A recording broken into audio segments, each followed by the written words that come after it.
In nomine Patris et Filii et Spiritus Sancti. Amém.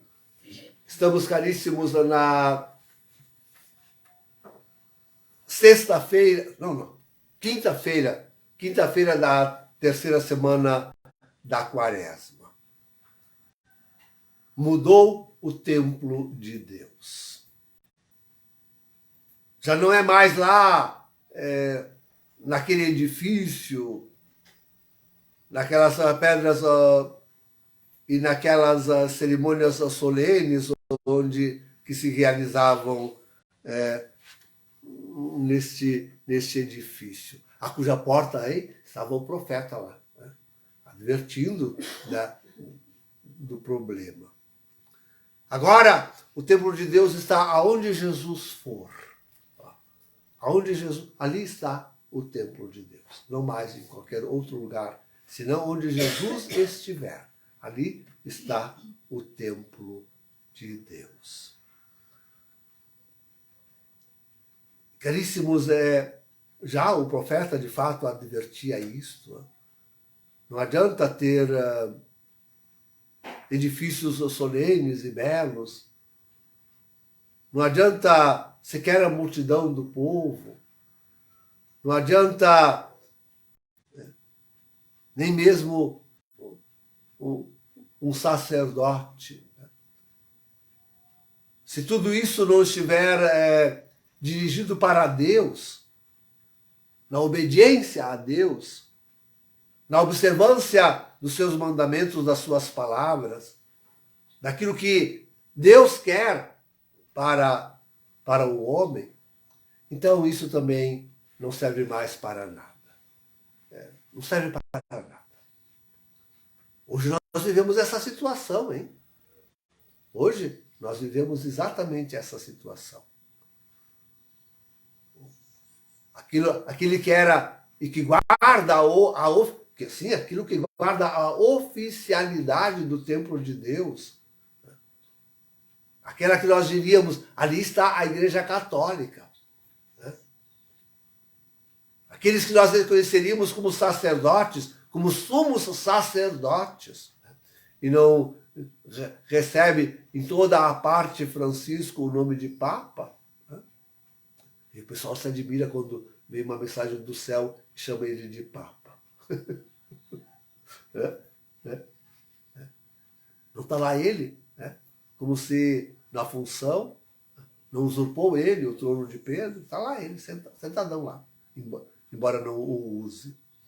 Então, na verdade, esse templo está cada vez mais esvaziado. O pessoal está se rasgando as vestes, porque no dia 11 agora houve uma última reunião do sínodo sobre a sinodalidade lá na Alemanha. 3 anos. E aprovaram tudo aquilo que, afinal, o casamento homossexual, de casais recasados, e tudo sobre o sacerdócio a homossexuais ativos e tudo que nós... Mas que surpresa! Leiam Amores Letícia, o capítulo 8. Pronto. Já está tudo lá. Mas que surpresa pode haver? E por que rasgar as vestes agora? Com aquilo que se explicita na Alemanha, se já está tudo ali presente. E não disfarçado em Amores Letícia, no seu capítulo 8. Está lá tudo.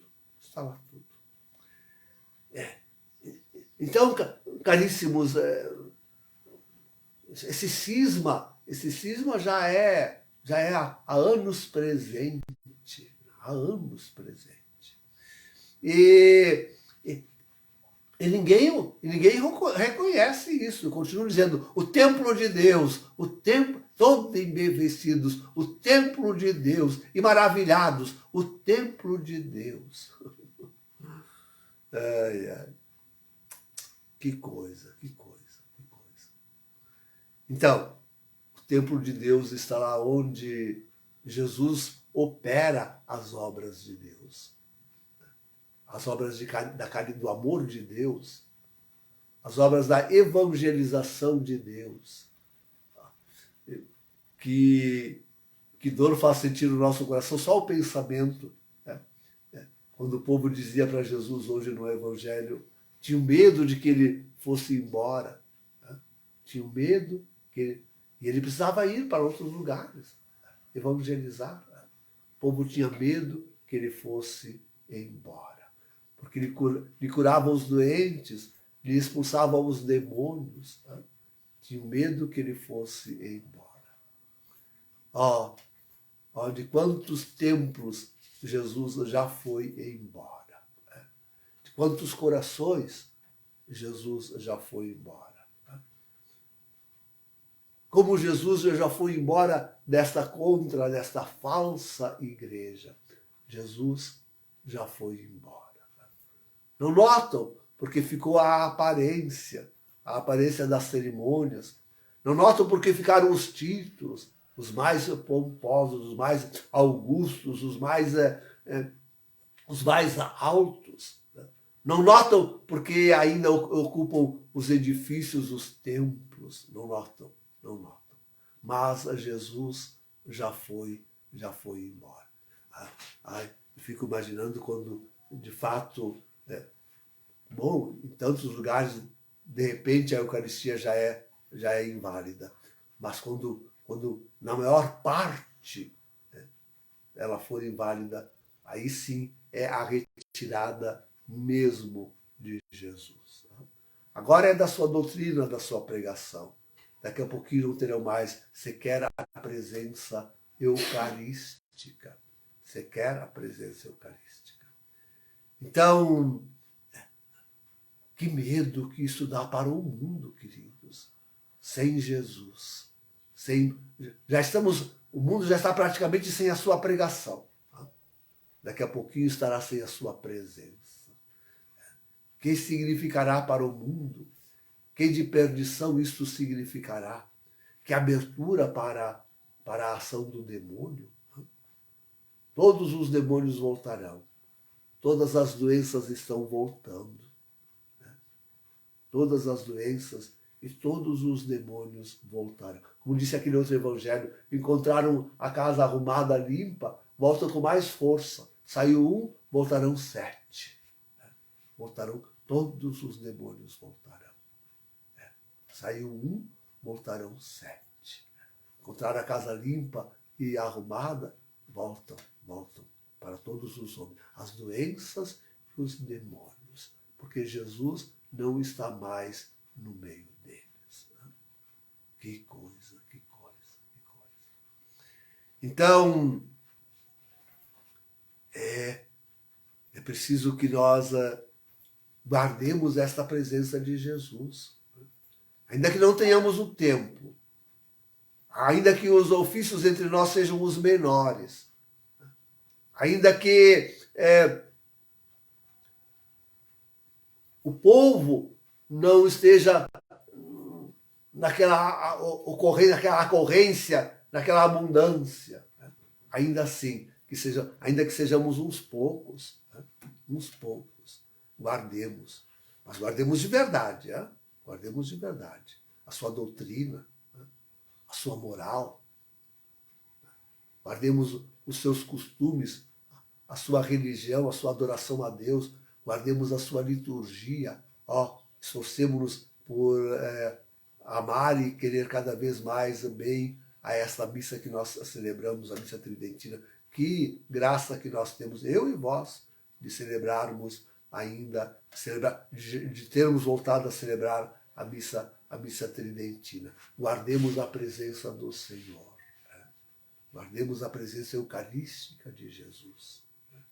Que ele esteja sempre, que até ao retorno em glória e majestade de Jesus, esteja entre nós a presença eucarística de nosso Senhor.